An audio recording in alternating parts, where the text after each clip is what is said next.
After a highly publicized, troubled production, Justice League debuted on November 17, 2017 to lukewarm critical reception and disappointing box office returns. While many felt the film was a step in the right direction for the DCEU, and many praised the character interactions, the final product failed to excite critics or the general public. How could a movie starring Batman and Superman, which came out 6 months after the critical and commercial smash hit Wonder Woman, underperform on so many levels? My best guess is that the general public had become gun-shy of the DCEU after the 1-2 punch of Batman v Superman and Suicide Squad. Wonder Woman managed to avoid the Batman v Superman fallout through great reviews, amazing word of mouth, and having a wildly different tone. Justice League, however, being a functional sequel to Batman v Superman, couldn't shake the public's disdain for that film. Likewise, it didn't have the benefit of great reviews like Wonder Woman. Even Justice League defenders would admit the film has some clear issues. First off, Steppenwolf was a bland and generic villain. Second, the main plot was too simplistic and streamlined. This was possibly due to the mandated 2-hour runtime. Third, Superman's resurrection felt rushed. Once again, this likely is due to the truncated runtime. Finally, the film's troubled production and competing visions were clearly visible on screen. Whether due to the obvious reshoots, Henry Cavill's Shrek-inspired CGI grin, or the overly processed and color-corrected look of some scenes, the movie didn't feel like the product of a single director's unified and complete vision. So what would it have looked like to take the basic elements of Justice League and create a more satisfying film? Here's my idea for how they could have fixed Justice League. While you're watching, be sure to comment down below on what you think the biggest issues were with Justice League and how you think they could have fixed them. Also, let me know if you like this video and want me to create more videos like this. If you do, let me know other movies you want me to propose how I would fix them. So how would I fix Justice League? To set the ground rules for this video, I want to try and keep as much of the cast and crew as is possible. I want to keep as many of the general beats and plot points of Justice League as is possible. And I'm trying to keep things within the realm of the current DCEU and what actually transpired over the last 2 years. The big idea is that I'm not trying to propose my own fantasy version of Justice League from scratch. But if you think it needed to be totally rebooted, recast, with a new creative team to be a good film, tell me down below in the comment section. With that said, let's get started. Fix number 1, delay initial production to work on the script. Coming out of Batman v Superman, Warner Brothers was clearly unhappy with the public's response to the film, and they wanted to make some big changes to the DCEU. But instead of delaying the production of Justice League to solidify their vision for the DCEU, and adjust the Justice League script accordingly, they just did a quick rewrite of the Justice League script to add a few more jokes. One of the most obvious and practical fixes would have been to delay initial production to solidify their vision for the DCEU and rewrite the script properly. Speaking of delaying production, fix number 2, delay the reshoots in the film's release. Hindsight is always 20/20, but looking at the final product of Justice League, it seems clear they needed a lot more time in post-production to complete the film properly. As a result of competing visions, Snyder's departure, and Paramount playing hardball regarding Cavill's mustache, WB needed a lot more time to complete the film in post-production. The rushed and tricky post-production and reshoots led to the film having some fairly obvious technical problems. Speaking of technical problems, fix number 3, don't make strange technical mistakes.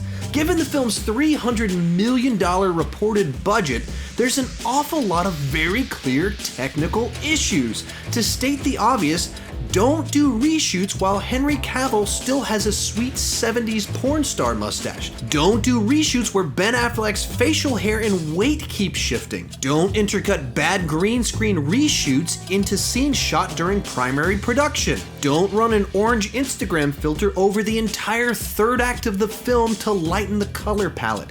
But what about the story? For many of us, the biggest issue with the film wasn't that we could spot the reshoots. It's that we didn't click enough with the story, with these characters that we love. So fix number 4, the story. Luckily, no one's crazy enough to put me in charge of a movie studio, but if I had been in charge of the WB, this is what I would have done with Justice League. The movie would have opened immediately with Steppenwolf's arrival at Themyscira. The sequence would essentially be the same, but in his arrival, Steppenwolf would kill someone after asking them about the location of the Kryptonian. The sequence would end with the lighting of the invasion flame, and then the opening credits would roll. The movie would pick up with Bruce Wayne seeking out metahumans to form an alliance, just as he does in the theatrical film.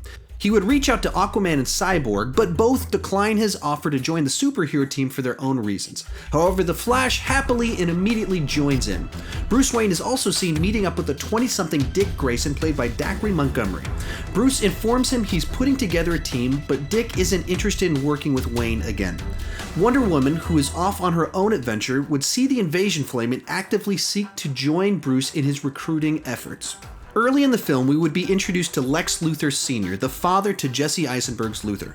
Granted, this does require a bit of a retcon, but to me, it's worth it. For our elder Lex Luthor, let's cast the person many of us wanted in the first place, Bryan Cranston.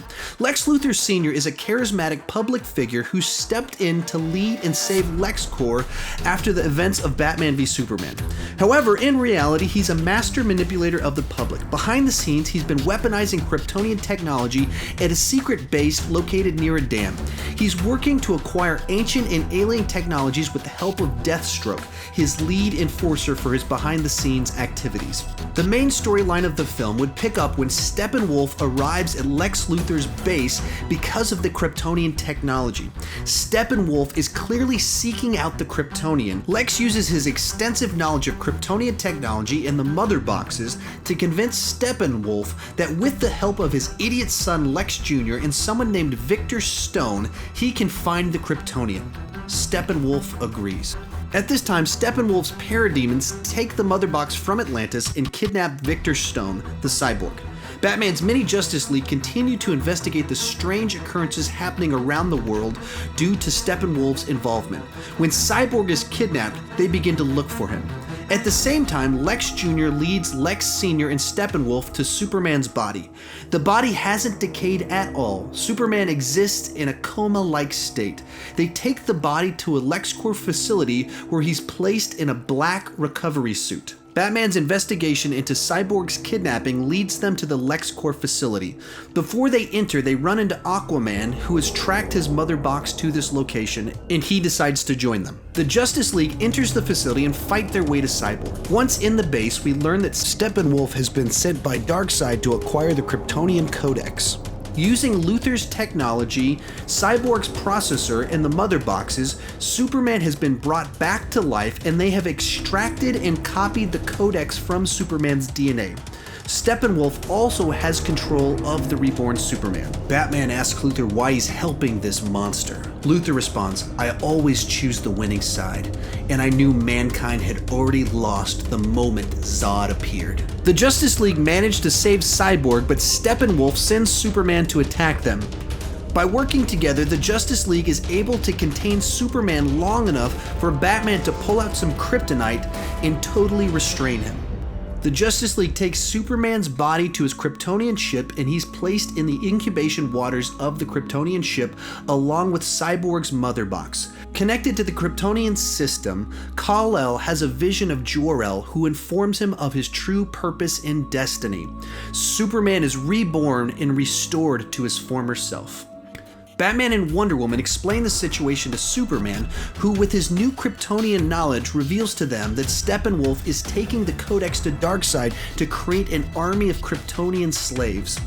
They must stop Steppenwolf not only to save the Earth, but the entire galaxy. Cyborg informs them that Steppenwolf plans to return to Apokolips by using the mother boxes to open a portal at Luthor's base. Alfred arrives with a ship to transport them to Luthor's base.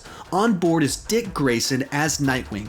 Grayson says he won't work for Batman, but he will work with him. The Justice League depart to stop Steppenwolf. Near Luthor's research facility, Steppenwolf, using the mother boxes and Luthor's Kryptonian technology, opens a portal to Apokolips.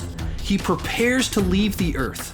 But right before he steps through the portal, Superman lands in front of him, stopping him from leaving the Earth with the Codex. Out of nowhere, Luthor shoots Superman with a Kryptonian-based weapon. Superman is weakened but not killed. The Justice League arrives and war breaks out. At this time, Superman faces off with Steppenwolf to keep him from going through the portal with the Codex. Wonder Woman, The Flash, and Aquaman battle the parademons and Lex's technology, which is harming Superman. Batman, Cyborg, and Nightwing battle their way through the Luthor Core facility to shut down the Kryptonian technology and the portal. Batman eventually finds himself facing off against Deathstroke, while Nightwing protects Cyborg, who is attempting to break up the mother boxes and close the portal. As the Kryptonian weapons take a toll on Superman, he struggles to stop Steppenwolf from escaping. Eventually, Batman defeats Deathstroke and shuts down the Kryptonian weapons. Without the Kryptonian weapons weakening Superman, he's able to easily best Steppenwolf and obtain the Codex. At the same time, Cyborg is able to break up the mother boxes and the portal begins to close. Realizing he can't win, Steppenwolf escapes to Apokolips through the closing portal, leaving his army behind. When Lex realizes the Justice League will win, he turns to his troops to publicly aid the Justice League in finishing off the parademons. Luthor himself is filmed using his weapons against the parademons. The Justice League defeat the parademons and recover the Codex and all of the mother boxes. In the closing moments, Luthor is seen publicly praised for his partnership with the Justice League. He also frames Deathstroke in his organization for compromising his facilities and partnering with Steppenwolf. Back on Apokolips, Darkseid kills Steppenwolf for his failures. The film closes with a montage of the Justice League returning to their lives as heroes and being celebrated by the public. The final shot is of Batman and Superman standing in front of a computer with a diagram of a space station. Superman tells Batman, "They'll come back." Batman responds, "And we'll be ready.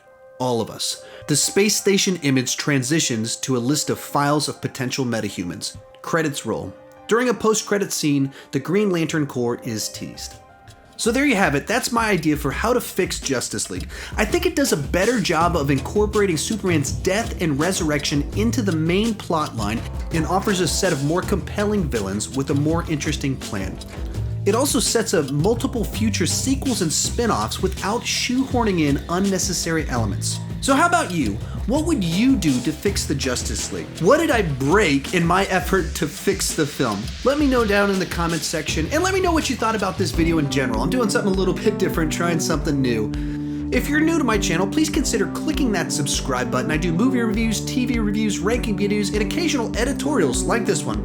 But I don't want to just talk about movies, I want to talk about movies with you. So join me in the comment section, let's have a lively discussion, and thank you so much for watching.